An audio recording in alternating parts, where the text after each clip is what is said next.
여러분 모두 안녕하세요.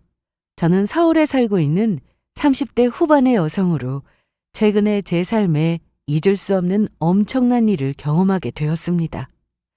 사실 저는 얼마 전 평생 함께 살 줄 알았던 남편이란 인간과 이혼을 했거든요. 물론 남편과 제가 이혼을 하게 된 이유는 남편놈의 외도도 있었지만 더 큰 문제는 바로 막무가내 시어머니 때문이었습니다. 사실 남편과 저는 저희 친정엄마를 모시고 살기로 약속했었습니다.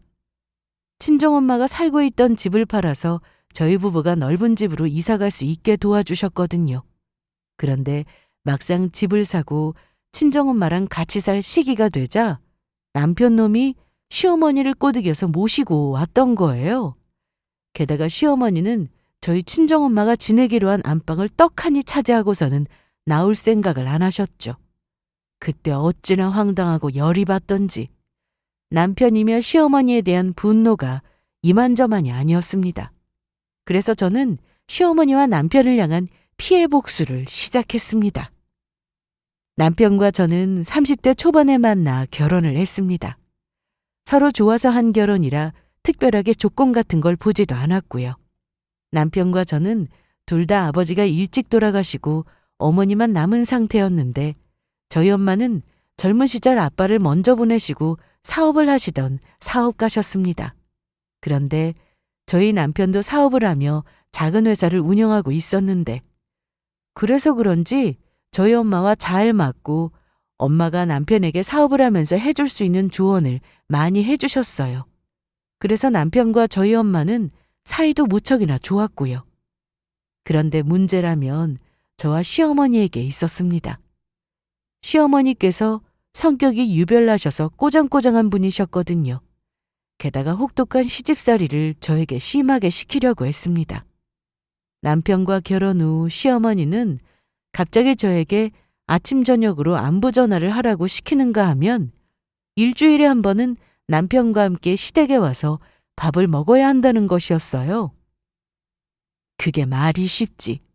아침 저녁으로 시어머니 잔소리를 들으며 또 주말에 쉬지도 못하고 시어머니 얼굴을 봐야 한다는 것이 저에게는 참 곤욕이었습니다. 하지만 저도 부당한 일에 참고 있는 성격이 아니니 그것 때문에 시어머니와 다툰 적도 있었고요. 그런데 남편이 그런 저와 시어머니 사이를 보더니 중간에서 막아줬던 겁니다. 저도 귀한 집 딸이라면서 며느리를 무슨 종부리듯 부리려고 하지 말라면서요. 시어머니가 자꾸 그러면 남편이 연락도 안 하고 시댁에 발길도 끊겠다고 하니 시어머니도 더는 저에게 시집살이를 시키며 괴롭히지 못했습니다. 그래서 저는 남편이 잘 막아주어 별탈 없이 지낼 수 있었습니다.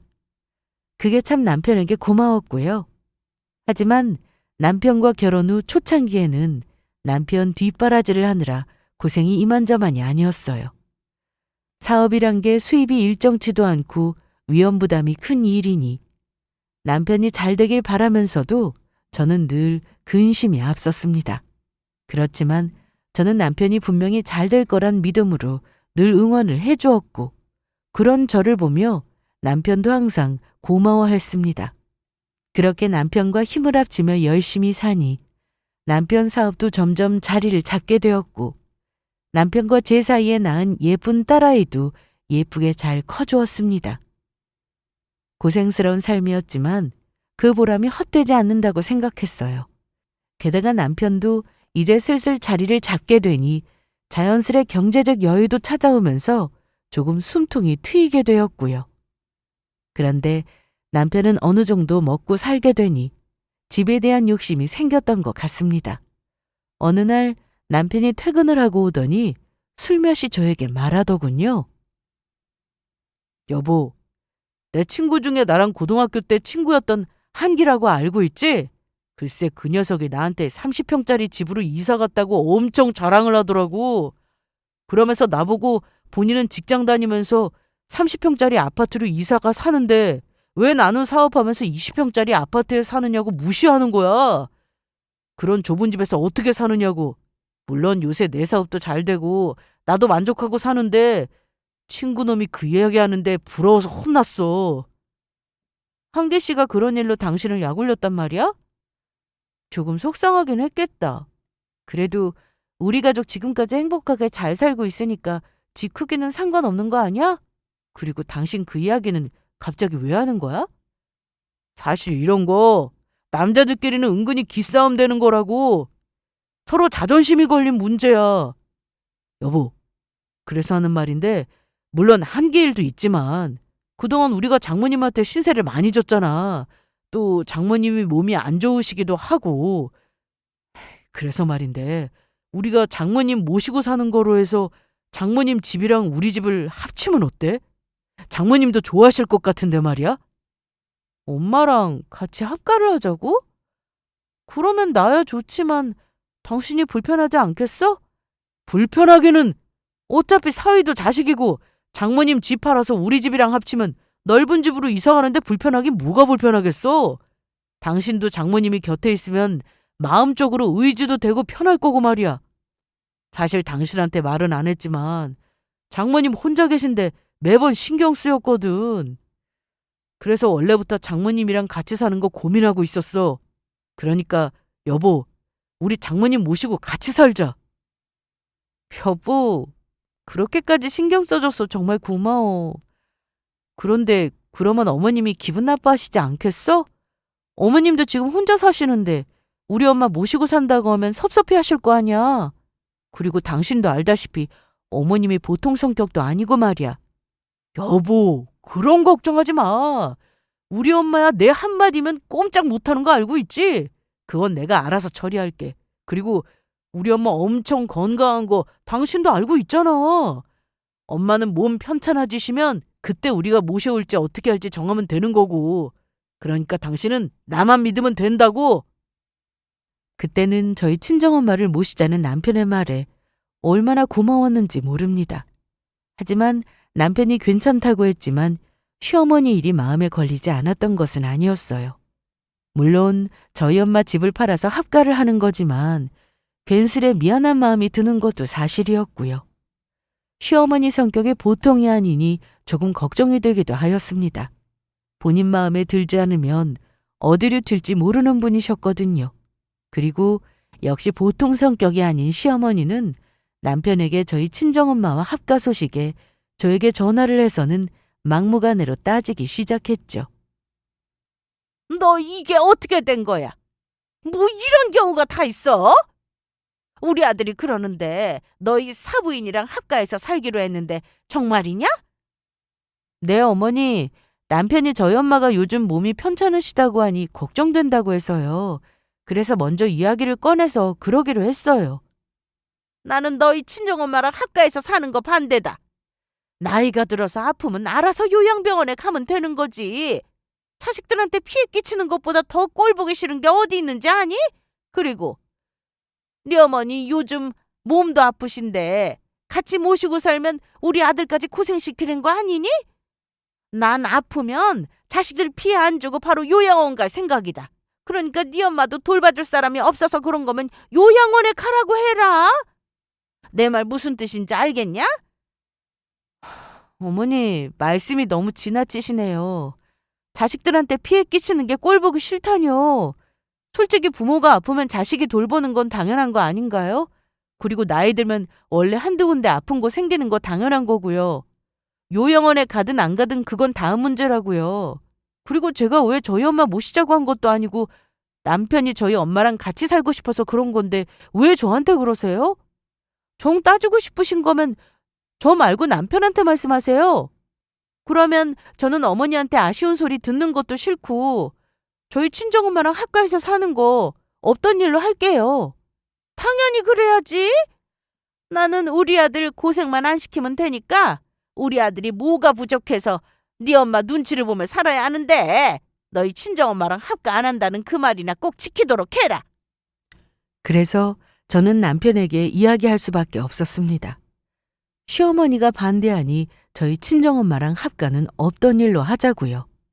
그러자 남편은 저희 친정엄마랑 합가에 목숨을 건 것처럼 절박하게 말하더라고요. 엄마가 정말 그랬어? 내가 엄마한테 충분히 알아듣게 설명했는데 또 그러시네. 여보, 걱정하지 마. 내가 다시 한번 엄마한테 잘 말해볼 테니까 다시 한 번만 기회 달라고. 난 꼭 장모님 모시고 살고 싶단 말이야.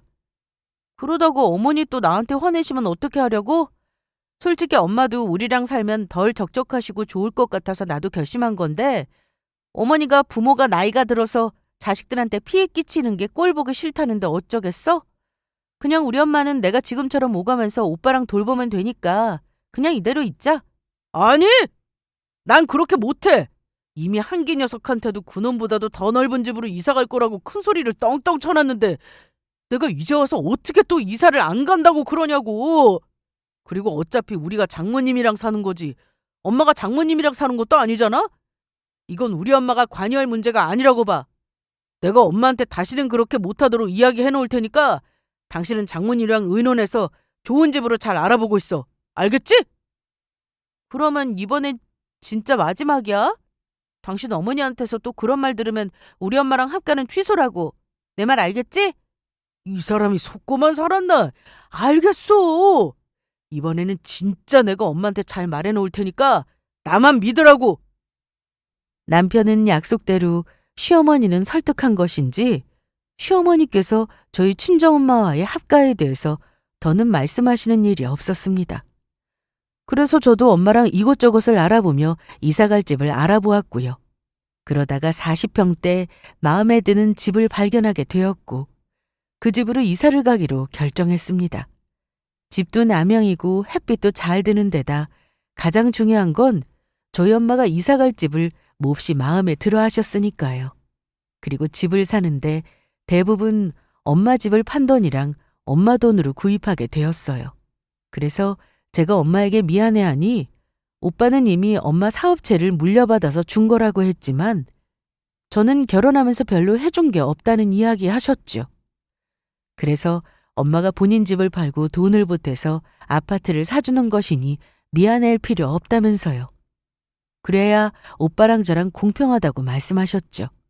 그렇게 저희는 이사 준비를 하게 되었고 집안 인테리어를 하는 동안 저희 엄마는 오빠네 집에서 지내기로 했습니다. 저희 가족이야 그때는 살던 집이 아직 이사갈 예정일이 남아있어서 인테리어 마무리될 때까지 살던 집에서 계속 지내기로 했고요. 하지만 저는 예상치 못한 순간이 가장 믿었던 사람한테 그 배신을 당하게 됩니다. 바로 저희 남편 말이에요. 평소에도 남편이 워낙 가정적이고 아이한테 잘해서 저는 전혀 모르고 있었거든요. 그런데 남편이 저 몰래 바람을 피우고 있었던 거예요. 그것도 본인보다 10살이나 어린 젊은 여자랑요. 그 사실을 알고 제가 얼마나 배신감에 치를 떨었는지 모릅니다. 세상에 믿을 사람이 없다고 해도 저희 남편만은 그러지 않을 거라고 생각했는데 그게 아니었던 거예요. 그날은 그냥 아주 평범한 하루였습니다. 저는 남편을 출근시키고 아이 등교를 도와준 후 평소처럼 집에서 청소기를 돌리며 살림을 하고 있었습니다. 그런데 갑자기 집 초인종이 울려서 확인해 보니 퀵서비스로 선물이 배달이 왔던 겁니다. 그런데 이상한 건 집 주소는 맞는데 받는 사람 이름이 다르다는 것이었어요. 받기로 한 사람도 지금 전화를 안 받는다면서요. 그래서 제가 집 주소는 맞는데 사람이 틀린 것 같다고 했더니 저희 남편 이름을 대면서 저희 남편이 보냈다는 것이었죠. 그래서 저는 남편이 혹시 거래업체에 선물을 보내려다가 집으로 잘못 보냈나 싶어서 퀵서비스 기사님이 가지고 온 선물을 받게 되었습니다. 그런데 선물이 처음부터 너무 이상했던 겁니다. 여자한테나 줄 법한 꽃다발에 비싼 명품 옷의 가방이 선물 포장이 되어 들어 있었습니다. 그리고 꽃다발에는 카드도 같이 꽂혀 있었는데 저는 카드 내용을 확인하고 자지러지는 줄 알았습니다. 카드 내용에 뭐라고 적혀 있었냐면 사랑하는 우리 곤주님, 오빠가 선물 보낸다. 이런 명품 옷이랑 가방은 우리 집 마누라보다 사랑하는 우리 곤주님한테 더 잘 어울리지. 오빠가 큰 마음 먹고 선물하는 거니까 잘 입도록 해. 오빠 생각하면서 우리 곤주님 언제나 사랑해. 그러니까 한마디로 남편이 저희 집으로 보냈던 선물은 남편 놈이 자기 상간녀에게 주려고 했던 선물이었던 거죠. 그런데 집 주소를 헷갈려서 상간녀 집으로 가야 될 물건이 저희 집으로 온 듯 보였습니다. 남편 놈이 힘들 때 힘들게 뒷바라지에서 겨우 성공시켜놨더니 저를 배신하고 말았던 겁니다. 그 순간 저는 피눈물이 나는 듯 했어요. 그래서 그날 바로 남편 놈과 이혼할 결심을 합니다. 가족의 소중함을 모르는 인간이랑은 단 하루도 같이 살고 싶지 않으니까요. 하지만 그 전에 남편 놈을 골탕 먹여야겠다는 생각이 들더라고요. 상간녀에게 보낼 선물을 집으로 잘못 보냈다는 사실을 남편이 알면 어떤 표정을 지을지 너무너무 궁금했죠. 그래서 저는 남편 놈 퇴근 시간에 맞춰서 남편 놈이 상간녀에게 선물하려고 했던 옷을 입고 가방을 든 채 기다렸죠. 그리고 남편은 퇴근하고 집에 들어오는 순간 저를 보며 기겁했습니다. 여보, 나와. 으아! 당신이 왜 그 옷이랑 가방을... 당신이 나한테 선물 보내줘서 보여주려고 입고 있었지. 당신이 나 입으라고 선물로 보내준 거 아니었어? 이런 거 보낼 때는 카드라도 좀 같이 써서 보내지. 어떻게 딸랑 선물만 보내? 나는 그래서 처음에 당신이 다른 여자한테 보낼 선물을 나한테 보내나 했잖아. 설마 나한테 이 여자는 당신뿐이라고... 당신한테 어울릴 것 같아서 한번 사봤는데 잘 어울려서 다행이다. 그러면 내가 보낸 선물에는 카드 같은 건 안 들어있었던 거지? 없던데? 왜? 당신 나한테 주려고 카드까지 쓴 거였어? 아니, 그냥 장난으로 물어본 거야, 장난. 저는 일부러 남편 놈이 상간녀에게 보낸 카드를 못 받은 척 했습니다. 그래서 남편 놈 면상을 보니 제 말에 안심을 하며 고지고대로 믿는 것 같더라고요. 참 바보 같게도 말이에요. 그냥 본인이 저한테 바람 피운 걸 들키지 않았다는 생각에 안심하는 것 같았습니다. 당장이라도 상간녀에게 이런 비싼 거 선물해서 기분 좋았느냐며 머리채를 잡고 싶은 거를 간신히 참았어요.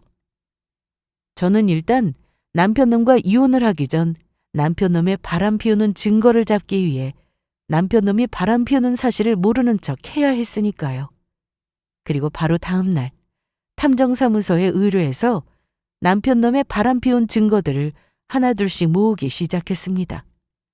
남편 놈과 이혼하는 거 제대로 증거를 잡아서 위자료며 재산분할이며 뜯어낼 수 있는 건 전부 뜯어내야겠다는 생각이었어요. 그래야 그동안 남편 놈을 위해 희생하며 산 제 인생이 덜 억울할 것 같았으니까요. 하지만 남편 놈의 배신은 거기서 끝이 아니었죠. 저는 제 앞에 더 큰 배신이 기다리고 있을 줄 상상도 하지 못하고 있었던 겁니다. 남편이란 인간이 얼마나 최악의 인간인지 그날 비로소 뼈저리게 느끼게 되었으니까요. 어느 날 제가 남편과 시어머니가 몰래 통하는 내용을 엿듣게 되었던 거예요.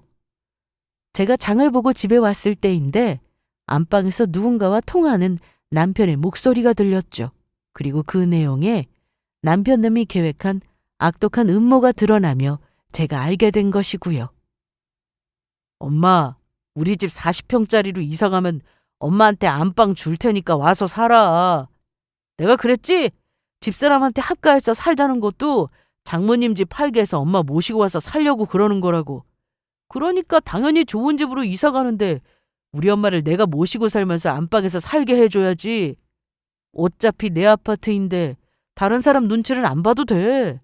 장모님은 안방 말고 구석 작은 방에서 살게 하다가 요양원 보내버리려고. 귀찮은 노인네 뭐하러 계속 데리고 있어. 내가 언제까지 장모님까지 신경 쓰고 사냐고.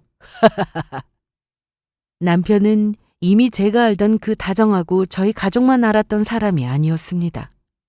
사업이 잘 되며 저 몰래 바람까지 피우더니 이제는 저희 엄마까지 우습게 보고 있었어요. 이젠 저희 친정엄마를 본인이 필요할 때 이용해 먹을 수 있는 도구로 생각하고 있는 겁니다. 게다가 남편 놈이 단단히 착각하고 있는 게 있었어요. 시어머니와 통화 내용을 들으니 저와 남편이 부부이니 엄마가 저에게 사준 아파트를 남편 본인에게도 권리가 있는 줄 오해하고 있는 것 같았습니다. 그러니까 시어머니에게 엄마가 저에게 사주신 아파트를 본인 아파트라고 말하는 것 같았고요. 남편이 저렇게 말하니 시어머니가 저희 친정엄마랑 합가해서 사는 걸 반대할 수밖에 없었던 거죠.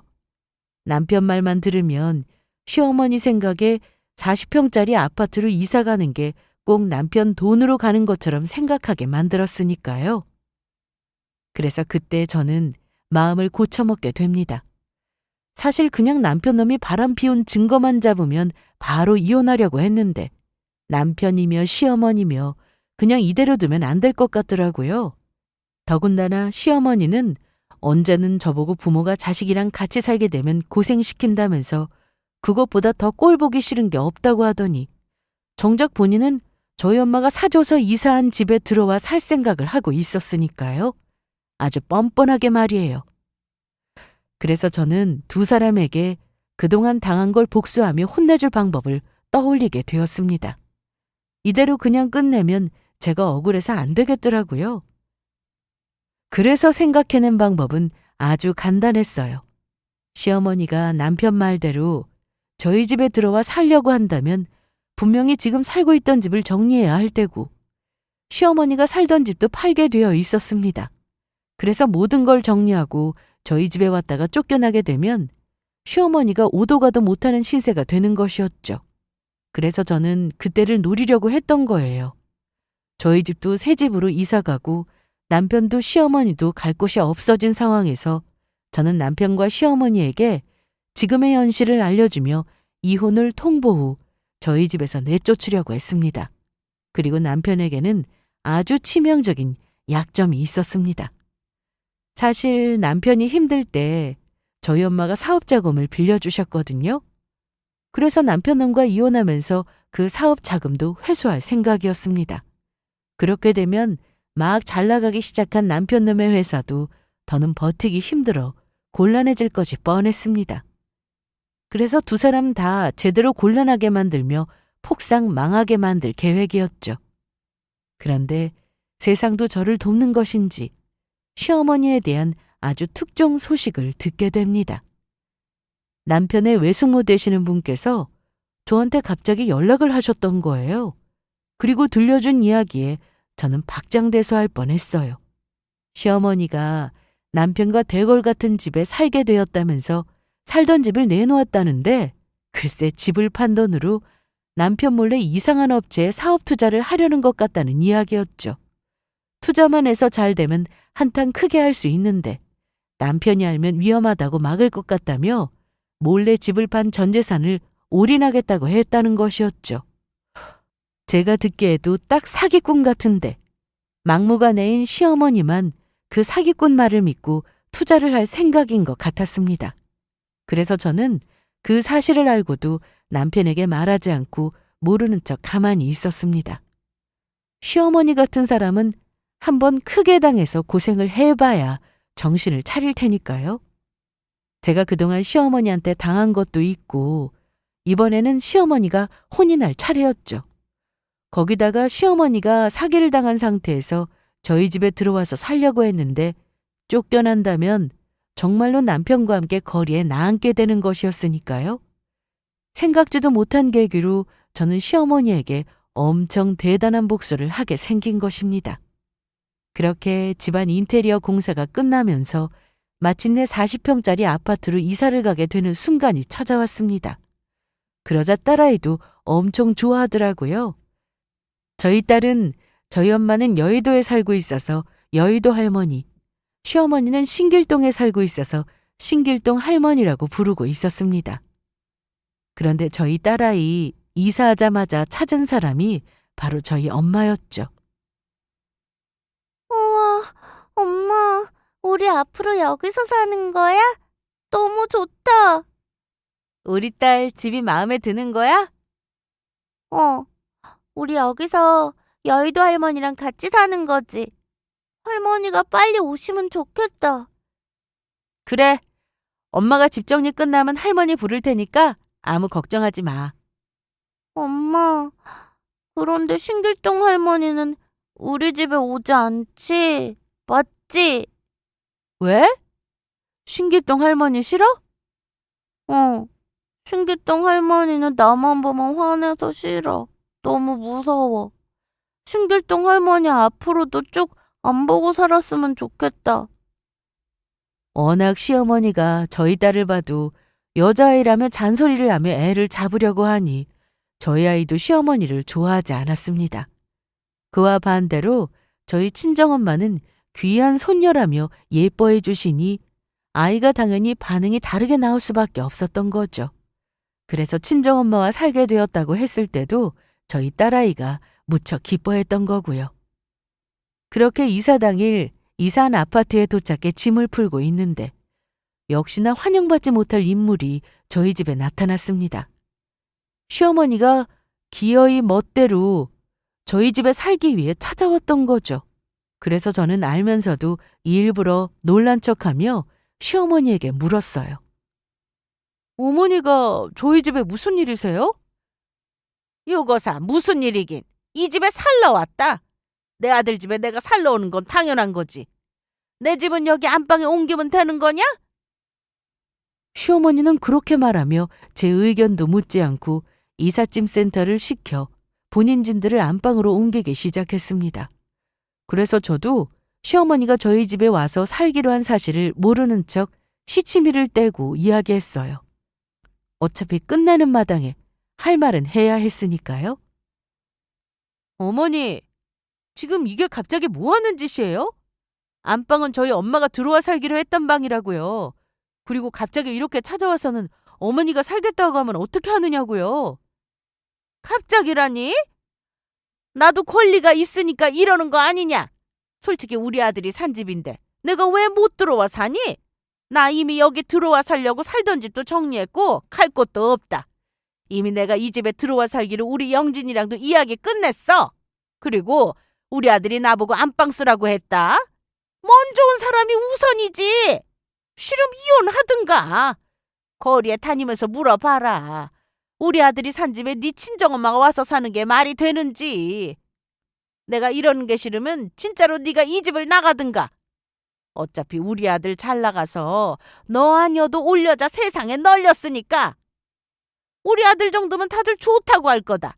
내가 왜 이 좋은 집을 네 친정엄마한테 뺏겨야 하니? 나도 한번 대궐 같은 집에서 살아보자. 이 집 너희 친정엄마한테 절대 못 뺏긴다. 안 뺏겨! 그러면서 시어머니는 바로 안방으로 들어가 누워서 자리를 잡았습니다. 제가 쫓아낼까봐 바로 가서 자리를 잡더라고요. 하지만 전 시어머니를 말리지 않았습니다. 어차피 그래봤자 곧 저희 집에서 쫓겨나게 되어 있었으니까요.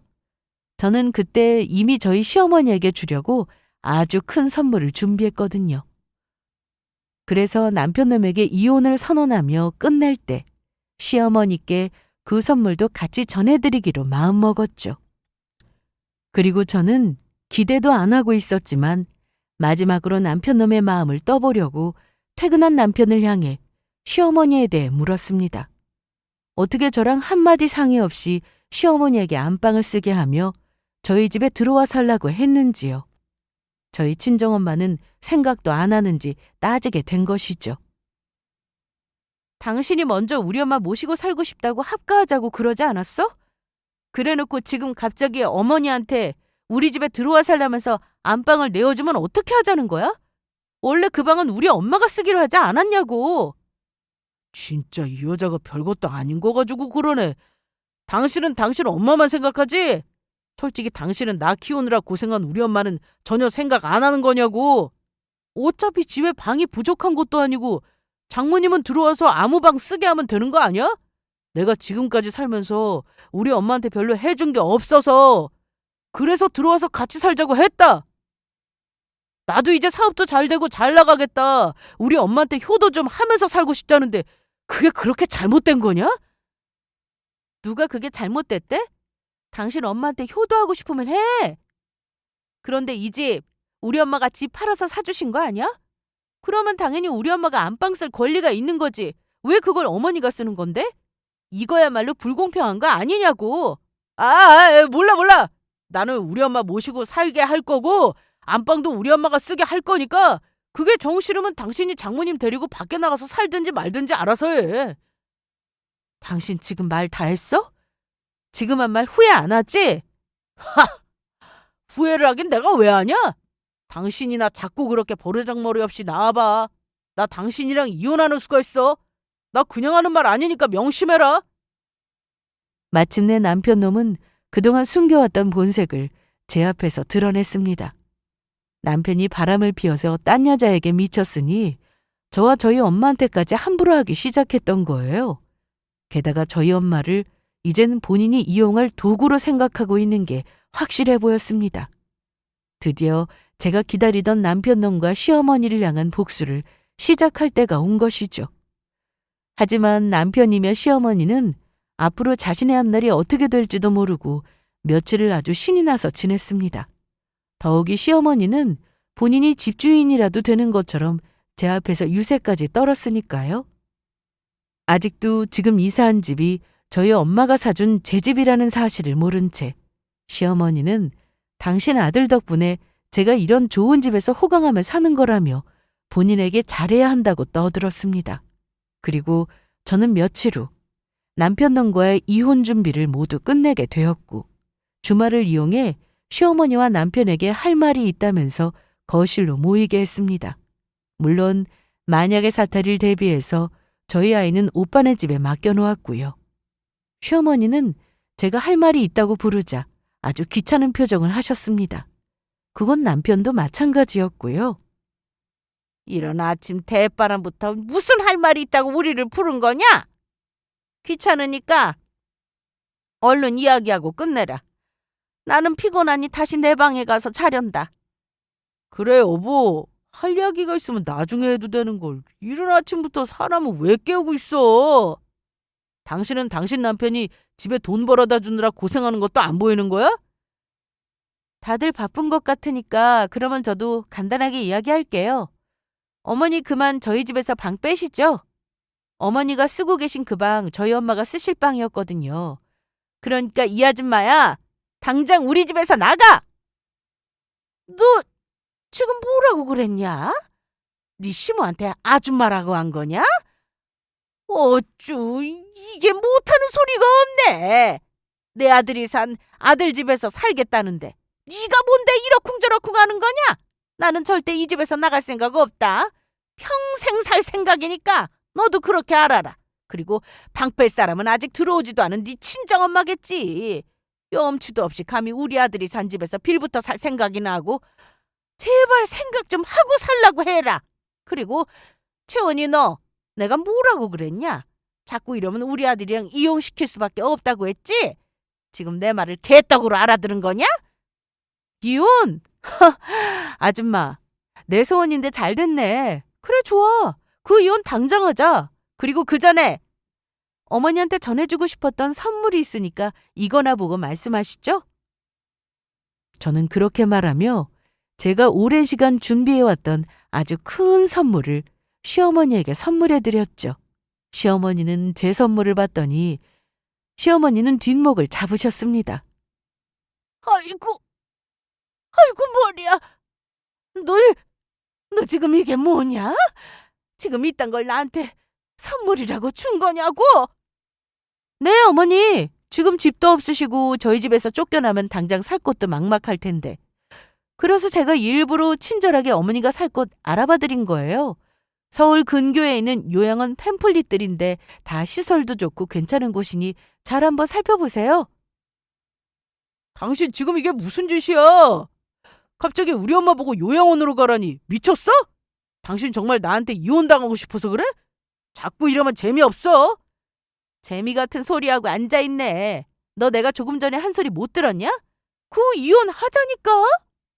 그래서 내가 먼저 이혼 서류라는 선물을 너에게 주기 위해서 준비했으니까 잘 받아둬라. 그러면서 저는 이번엔 남편 놈에게 준비해온 이혼 서류를 건네주었습니다. 솔직히 어차피 남편 놈이랑 법정으로 이혼 소송으로 갈 것이 뻔했지만 어디 한번 충격 좀 받아보려고 준비했던 거예요. 그리고 역시나 남편 놈은 제가 건네준 이혼 서류를 받아들더니 몹시 당황했습니다. 이게 뭐야? 진짜로 이혼 서류잖아? 당신 정말로 나랑 이혼할 생각인 거야? 너라면 우리 엄마랑 살기로 한 집 네 엄마랑 살려고 작정한 인간이랑 같이 살고 싶겠냐? 저 악독한 것 같으니라고? 내가 그동안 참아왔는데 더는 안 되겠다. 아들, 저것이랑 당장 갈라서라. 나도 지 시험이 요양원이나 보내려고 하는 저런 포르장머리 없는 며느리는 필요 없으니까. 그리고 그동안 우리 아들이 돈 벌어서 호의호식하게 살게 해줬는데 감사하지는 못할 망정 저렇게 배은망덕한 거 필요 없다고. 아들, 당장 우리 집에서 저거 쫓아내라고. 배은망덕 좋아하시네. 지금 배은망덕한 게 누군데 그러세요? 그리고 어머니가 모르시는 게 있는데 이 집 남편 집 아니거든요? 이 집 제 명의로 된 제 집이라고요. 아니, 더욱 정확하게 말하자면 명의만 제 명이지 저희 엄마가 당신 집 팔아서 산 친정엄마 집이란 말이에요. 그게 무슨 소리야? 여기가 왜 너희 엄마 집이야? 우리 아들 돈으로 산 우리 아들 집이지? 이게 어디서 지엄마가 산 집이라고 약을 팔아? 어머니 정말 모르셨나 봐요? 이 집 정말로 저희 엄마가 살던 집 판돈으로 산 거예요. 그래서 남편한테 이 집에 대한 권리가 전혀 없다고요. 어차피 오빠는 엄마 사업 물려받아서 하고 있으니까 저한테 뭐 제대로 해준 거 없다면서 엄마가 당신 집 팔아서 이 아파트 사주셨던 거고요. 그리고 이건 그동안 남편이 자존심 상할까 봐 어머니한테 말씀 안 드리고 있었는데 지금 남편 사업도 저희 엄마가 도와줘서 자리 잡고 잘 되고 있던 거라고요. 그래서 저 남편이랑 이혼하면서 엄마한테 남편한테 투자한 투자금도 거두라고 할 거예요. 그러니까 내 말은 내가 아줌마 당신 아들이랑 이혼하면 당신 아들 쥐뿔도 없는 별 볼 일 없는 인간이란 소리지.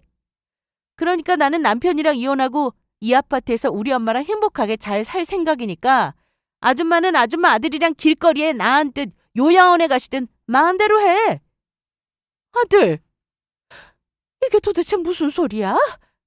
이 아파트 아들 거라고 하지 않았어? 그리고 네 사업도 장모가 도와줘서 잘 풀리기 시작했다는데 이건 맞는 소리야? 엄마, 걱정하지 마. 집사람 말이 맞긴 한데 어차피 부부재산은 공동재산 아니야? 이미 장모님이 이 아파트 살 때 집사람 이름으로 샀고 그러니까 나한테도 권리 있어. 여기 진짜로 절반은 내 집이고 집사람이랑 이혼해서 별 타격 없으니까 진짜로 걱정하지 마. 뭐라고? 그러면 지금 채원이 말이 전부 사실이란 말이냐? 남편의 말에 시어머니는 갑자기 남편 놈을 정신없이 패기 시작했습니다. 그러면서 이야기했죠. 이 정신 나간 놈아. 그러니까 이 집을 네가 산 아파트라고 했던 게 부부 재산은 공동 소유라고 생각해서 나한테 그렇게 큰 소리 치면서 떵떵거렸다는 거냐? 채은이 집을 네 놈 집이라고 말했던 거냐고. 아이고, 이 미친놈, 정신 나간 놈아. 넌 그 나이 처먹도록 뭐하고 살았냐? 사업한다는 놈이 그렇게 무식해서 어떻게 살려고 그래? 아무리 부부라지만 부모가 물려준 재산은 상대 배우자한테 아무 권리도 없는 것도 모르고 있었어? 이 집 사부인이 채원이한테 해주신 거면 너한테 아무런 권리가 없다고! 나는 네 말만 믿고 살던 집까지 팔아서 들어왔는데 어떻게 아느냐고! 내 집 판 돈으로 아는 사람 사업에 투자해서 당장 돈도 없단 말이다! 엄마, 그게 무슨 소리야? 집사람이랑 나랑 부부인데 나한테 아무 권리가 없다니. 엄마 지금 나한테 농담하는 거지. 세상에 그런 법이 어디 있어. 그리고 지금 엄마야말로 뭐라고 그랬어? 엄마 집 한 돈으로 다른 사업에 투자를 해? 나한테는 엄마 그 돈 잘 보관하고 있다고 했잖아. 그거 집만 엄마 명의 집이지 내가 젊어서부터 번 돈으로 엄마한테 해준 거잖아. 그런데 지금 그 집 한 돈을 엄마 멋대로 투자를 했어? 아들, 그게 그러니까 내가 잘못했다. 나는 우리 가족이 다 같이 잘 살아봤으면 하는 마음에서 그랬어. 다른 뜻은 없었다. 그런데 이상하게 내가 투자하고 나서 투자한 회사 사장이 내 전화를 안 받는다. 그래서 내가 요즘 너무너무 불안해. 혹시 뭐 잘못된 건 아니겠지? 시어머니의 말이 끝나기가 무섭게 남편 놈은 참지 않고 기어이 시어머니의 멱살을 잡았습니다. 그리곤 울면서 이야기했죠. 엄마, 미쳤어? 엄마가 나한테 어떻게 이래? 어떻게 나 몰래 그런 엄청난 짓을 저지를 수가 있느냐고. 그리고 투자한 회사가 어떤 회사인 줄 알고 막무가내로 투자한 거야. 당장 전화해서 돈 돌려달라고 그래. 빨리 투자한 돈 내놓으라고 그러라고. 아들. 사실은 나도 그러고 싶은데 그쪽에서 내 전화를 안 받는데 나보고 어쩌라고. 설마 진짜로 나 사기당한 건 아니겠지? 그 돈 전부 날리면 우리는 이제 어떻게 되는 거냐? 아들아, 그리고 지금은 그게 문제가 아닌 것 같다. 지금 우리 상황이 불리한 것 같으니까 어떻게든 채은이 마음을 돌려서 잡아야 하지 않겠니? 저기 채은아, 우리가 잘못했다. 그러니까 네가 넓은 아량으로 좀 봐주면 안 되겠니? 너희 둘 사이에 아이도 있는데 애 생각해서라도 마음 잡고 살아야지. 그래 여보.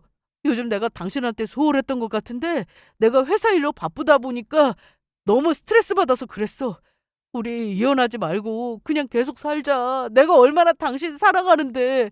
내 마음 당신도 알지? 남편 놈이며 시어머니며 저를 붙잡고 매달렸습니다. 하지만 그러기에는 한참을 늦어버린 거였죠. 이미 두 사람 다 돌아올 수 없는 강을 건넌 상태였으니까요. 그래서 저는 저를 붙잡고 매달리는 시어머니를 뿌리쳐버렸어요. 아니요. 나는 더럽고 추잡한 어머니 아들이랑 못 사니까 앞으로는 어머니가 데리고 사세요. 어머니 뭘 모르시나 본데 저 인간 저 몰래 바람까지 피웠다고요. 바람? 아유, 우리 아들이 바람이라니. 절대 그럴 리 없다. 절대 아니라고. 아니긴요. 제가 이미 남편 놈 바람 피운 증거까지 전부 모아놨다고요. 이걸 보고도 아니라고 하시겠어요? 저는 그동안 제가 모은 남편 놈이 바람 피운 증거들과 탐정사무소에서 받은 남편 놈의 증거 자료들을 시어머니에게 보여드렸죠. 그러자 시어머니는 사진을 보더니 몸을 사시나무 떨듯 떨었습니다. 이게 뭐냐? 개새끼도 아니고. 그러면 우리 아들이 정말로 너 두고 바람을 피웠다는 거야?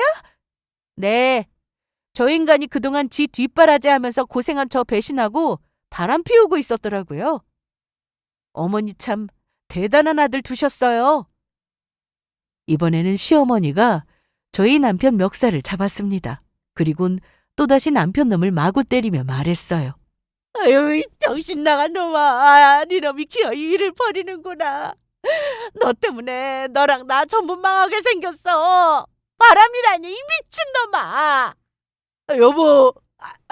내가 전부 잘못했어. 당신이 원하면 지금 만나는 애도 정리하고 다시는 바람 같은 거 피우지 않을 테니까 제발 나한테 한 번만 기회 주면 안 돼? 내가 앞으로는 당신이랑 장모님한테도 진짜 잘하고 정말로 정신 차리고 살게. 그래, 채원아. 우리 앞으로는 너랑 네 엄마 비호 안 건드리고 조용히 살겠다. 미호도 다시 한 번이라고 했다고. 그러니까 제발 우리에게 기회를 좀 주어라. 어? 아니요? 제가 뭐가 아쉬워서 어머니 아들 같은 인간에게 기회를 줘요? 저야말로 아쉬울 것 하나 없고요. 남편이랑 이혼해도 평생 편하게 잘 살 수 있다고요. 어머니 저한테 그러셨죠? 자식들한테 피해 끼치는 것보다 더 꼴 보기 싫은 건 없다고. 어머니가 딱 그 짝이네요. 그러니까 어머니는 제가 드린 팸플렛 보고 요양원 잘 골라서 가세요. 당신들 전부 당장 내 집에서 꺼져! 아니야. 안 돼. 나 당신이랑 이혼 못해. 절대로 못한다고. 여기서 나가면 당신이랑 영영 정말로 끝인데. 나 이 집에서 못 나가. 절대 안 나간다고. 그래, 아들 여기서 버티는 거다. 우리 절대 나가지 말자.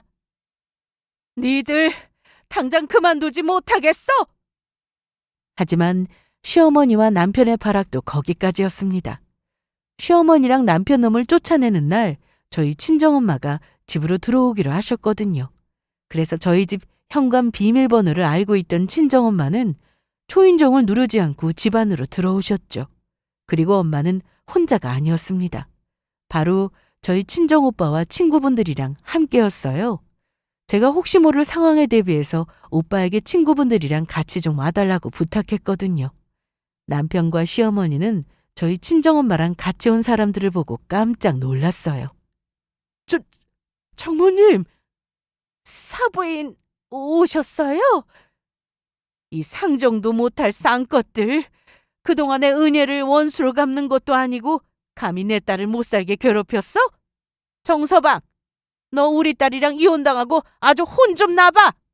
내가 투자한 돈 당장 뱉어내야 할 거야. 나랑 차용증 쓴 거 기억하고 있지? 이미 나한테 돈 갚을 날짜 훨씬 지난 거 내가 우리 딸 생각해서 안 받을 생각하고 가만히 있었던 거라고. 하지만 이제 상황이 틀리지. 당장 내가 빌려준 돈들 전부 갚아. 아들 뭐하냐? 저 잡것들 당장 우리 딸 집에서 내쫓지 않고. 알겠어, 엄마. 시어머니와 남편은 저희 오빠랑 오빠 친구분들에 의해서 저희 집에서 쫓겨났습니다. 물론 가진 것 없이 빈털터리로요. 그 뒤 저는 남편과 바로 이혼 소송을 진행했습니다. 그리고 워낙 남편과 시어머니가 잘못한 것이 많으니 법원에서도 제 편을 들어주더라고요. 그래서 저는 남편과 이혼을 하며 남편과 상간녀 그리고 시어머니에게 위자료를 받아낼 수 있었어요. 그리고 남편과의 재산 분할을 할 수 있었고요. 그 뒤로 남편 놈에게 감당할 수 없는 일들만 생겼죠. 저희 엄마에게 빌린 돈을 갚느라 회사 상황은 어려워졌고 돈 빌리려 다니고 있다나 봐요. 그리고 시어머니는 정말로 사기를 당해서 집안 돈을 전부 날리게 되었습니다. 그래서 남편 놈은 시어머니와 함께 인생이 쫄딱 망하면서 본인들의 저지른 악행에 대해 제대로 벌을 받고 있는 듯 했습니다. 그리고 저는 엄마랑 새로운 일을 시작했습니다. 엄마랑 작은 전통 찻집을 차려서 운영하고 있어요. 예전부터 제가 해보고 싶던 일이었는데 저희 딸이 학교를 다니고 있고 어느 정도 여유가 되니 할 수 있던 일이었죠. 저희 딸을 먹여 살리기 위해 시작한 일인데 다행히 어느 정도 단골 손님들도 생겨서 장사가 제법 되는 편입니다. 그래서 저는 이렇게 제2의 인생을 맞이하며 새 삶을 시작했습니다. 저랑 딸이랑 엄마랑 이렇게 세 식구 앞으로도 행복하게 잘 살아볼 작정입니다. 모두 행복하시고 꼭 좋은 일들만 가득하길 바랍니다. 모두 끝까지 들어주셔서 감사합니다.